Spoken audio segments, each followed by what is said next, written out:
Alright everyone, much like we were expecting, Sony finally confirmed PSVR2 launch details on the PlayStation blog, so no major live stream or showcase, but we do have the price, launch, game lineup, things like that, so let's talk about it. So first and foremost, we already had a launch window, which was sometime early next year, and now we have a confirmed date, February 22nd for PSVR2, and it will retail for $549.99 US dollars, €599, or 529 pounds sterling, and that will include the headset, PSVR2 Sense controllers, and stereo headphones. There's also going to be a bundle that will include a digital code for Horizon Call the Mountain, and that will retail for $599 USD, €649, or 569 pounds sterling. On day one, they'll also release a PSVR2 Sense controller charging station, and that will run you $49 or €49 or 39 pounds. As for actually pre-ordering this thing, the initial launch phase for those in the US, UK, France, Germany, Belgium, Netherlands, and Luxembourg will only be able to pre-order through PlayStation Direct on November 15th, so very soon, and there's also a registration page you can sign up to today. So much like we saw with the initial wave of PS5 consoles through PS Direct, you can register your interest, and if you're selected, you'll get a link through email, and there's a very easy way to just buy it from there. But essentially it looks like they're going to handle this in a way where it's a bit more straightforward to secure a PSVR2 if you are interested, and it's not some kind of crazy wild thing where you can't secure one. But it seems like at least in those countries, that's the only way you're going to be able to pre-order this November 15th.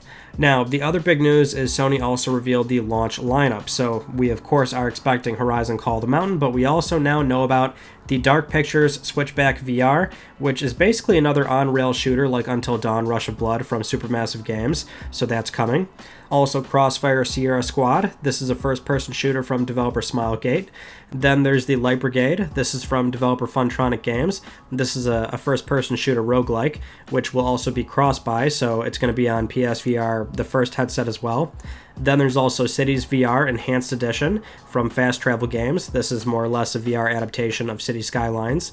Then there's Cosmonious High from Alchemy Labs, the same studio behind Job and Vacation Simulator, so you can expect some humor here. But then there's Hello Neighbor Search and Rescue from developer Tiny Build Games, another cross-buy title, so it's for both PSVR2 and PSVR. Then there's Jurassic World Aftermath Collection from developer Heatsinks.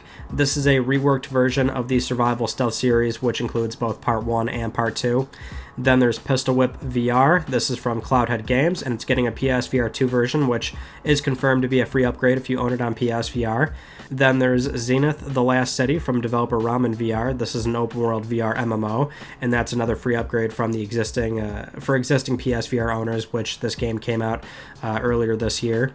Then there's After the Fall from Vertigo Games. This is a co-op shooter that has already released, but as far as we can see, there is no free upgrade that's been announced thus far, just the confirmation that the upgrades they've been making to the existing game for current owners, all those upgrades are in the next game, is how they're phrasing it on the PS blog, so I don't think there's a free upgrade for existing owners, which also confirms suspicions that it's certainly a developer-publisher decision. It's not necessarily something where Sony's wanting you to rebuy games. Remember, that's always been a publisher decision.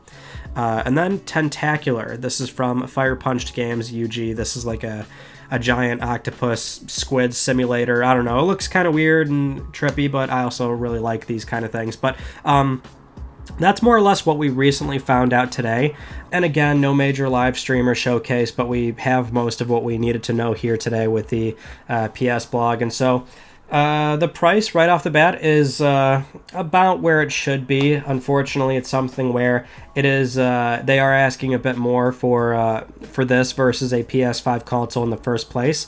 I think that was always the question, really, just building up to this moment, is it going to cost more than a PS5? Because my whole thought process was they can't charge more than a PS5. They got to at least price match it, but that's about the top end, or rather, that's about the minimum of where this thing is going to be priced at. So thankfully it's not too much higher than an actual PS5 by itself. But this really should not come as a surprise for what you're getting, at least, on paper specs. This is a very high-grade premium headset, and also just bear in mind that you're getting the PSVR2 Sense controllers in there as well, so we can't exactly always make these comparables looking at, say, the first PSVR headset, which launched at $399, but that was only the PSVR headset without the camera. And then there was the PSVR Worlds bundle, which did give you the camera, Move controllers, and a pack-in game, and that was priced at $499, which at that point is a bit higher. Also looking back at, what was essentially 2016 money, but back in, shortly after in 2017, that's when they did some price cuts and also bundled in the camera, so they made it a bit easier, and I suspect we might have the same thing here over time if there is a slow adoption rate with this thing, and let's face it, that's probably what Sony's going to see, because the other harsh reality of what we're learning today is that this was not going to move the needle for, I think, many folks that were maybe on the fence for buying PSVR 2. Admittedly, the launch lineup sounds very lackluster, not that many titles, and for what's there, a lot of it is coming from, say, MetaQuest, but that's why this is Sony's in a bit of a weird spot with PSVR 2 right now, just in that it's almost coming off as a very early iteration device, and the thing is, that's true, right? VR is still very early in terms of the kind of market reach that it has, but it's not this completely brand new thing, right? There's been some market penetration, right? So PSVR 2 is a second headset from what Sony offered 6 years ago. The MetaQuest has reached millions of people, so it's not like VR is this completely new, novel concept and brand new idea that people have no idea what it is or what the experience might be, and some are certainly still in that camp, but for the most part, I think a lot of people know what they're getting into nowadays. So for PSVR 2 with this price and launch lineup, it still very much feels like that brand new speculative device, and you don't really want it to feel like that when it is a sequel headset. It is a big quality of life jump that should be exciting, and it is.